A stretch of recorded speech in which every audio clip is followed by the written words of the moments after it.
News every 15 minutes, weather every 10, and sports twice an hour.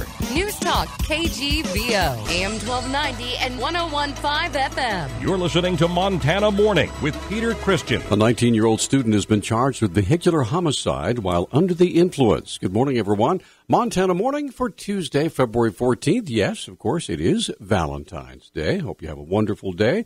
It's clear and 18 degrees in Missoula right now. Roads are pretty good shape, mostly bare and dry, unless you live on one of Missoula's many side streets where it's in a rutty, icy mess. So we're dealing with it. Our newscast this morning, sponsored by Western States Cat. Built for Montana, knowing winter's the time to get equipment in tip-top shape. Take advantage of their parts delivery, 25% discount on rubber tracks and more. Our top story this morning, 19-year-old Treyanne Dewey of Billings is in the Missoula County Jail after allegedly causing the death of her boyfriend, Joseph Neal Bremner, when she crashed her vehicle on Evero Hill Friday night after admitting to smoking marijuana. Chief Deputy County Attorney Jason Marks began by addressing Dewey's failure to appear in court on another charge. Your Honor, I'd recommend bail set in the amount of $50,000 in this case. I'm in particular concerned because I believe she currently has a warrant for failure to appear out of this court on a marijuana DUI. Marks then described the primary charge of vehicular homicide while under the influence. The allegation in this case is that she smoked marijuana prior to driving before the crash that killed her passenger.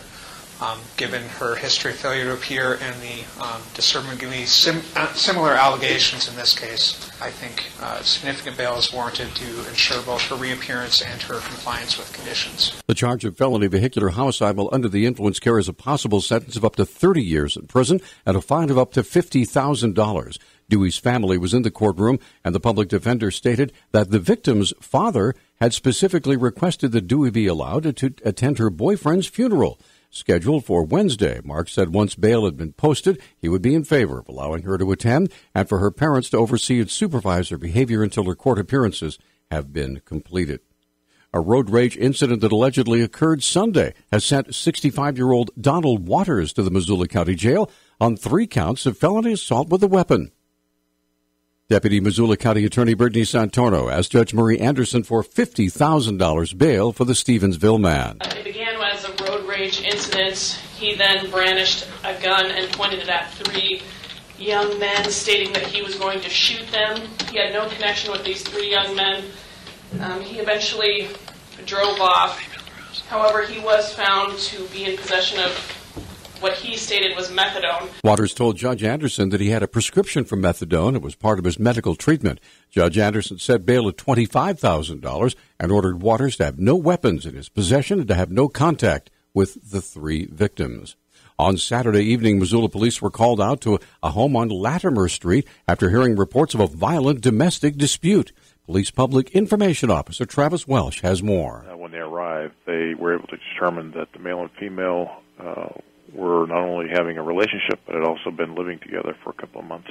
They discovered a female that had apparent injuries to her forehead, as well as some minor abrasion scratches around the top of her chest and her throat area. The possible injuries were significant enough to warrant felony charges. The female reported that the male had headbutted her, causing the contusion on her forehead, and also that he had grasped her throat with 2 hands and attempted to strangle her. That male was identified as 30-year-old Jay Kelso. He has been arrested. Kelso is currently being held on a charge of aggravated assault and partner or family member assault. According to Welsh, the fight began over accusations of deception. A political advocacy group is suing Montana and State Senator Jennifer Fielder for documents related to her work for a group that wants to transfer federal lands to states. Washington, D.C.-based Campaign for Accountability filed its lawsuit yesterday in Helena. The group says it requested Fielder's emails in February of 2016 after the Thompson Falls Republican assumed leadership of the American Lands Council. The advocacy group also sought records that include travel expenses and even furniture and decorating receipts. The lawsuit says the group received some records last March, but the full request was never filled. The organization seeks a judge's order for copies of all the records. Fielder said the last of the documents requested was turned over yesterday. She blasted the group as being formed by, quote, a Democrat hit squad, end quote. Over 180,000 people have been evacuated in California as the Oroville Dam threatens to burst. Now, some of the Bitterroot are warning the same thing could happen here. Montana DPHHS has placed both Missoula and Ravalli counties at high risk for dam inundation, and a group called SOS the Bitterroot is asking for more to be done.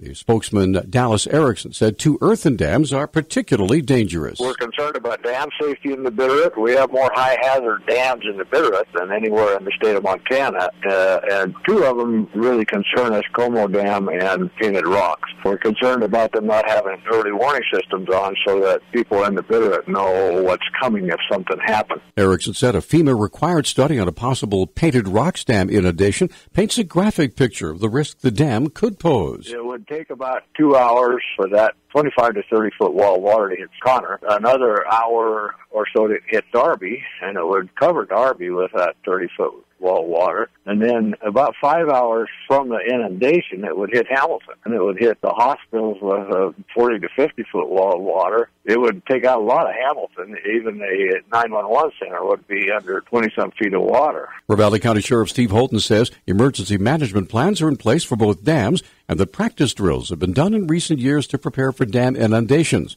Though he did confirm that the dams don't have an early warning system. Ravalli County Department of Emergency Services Director Eric Hoover says both dams are inspected by professionals every year and have shown no signs of weakness. In fact, during irrigation season, when dam inundation risk is highest, Hoover said the dams are inspected every day. Montana's most tragic dam inundation occurred in 1964 when the 2 Medicine Dam failed, leaving 30 people dead. The Bureau of Indian Affairs says it could secure a lease in coming months to operate a vacant Montana prison, which closed after the agency dropped its previous contract with the detention facility.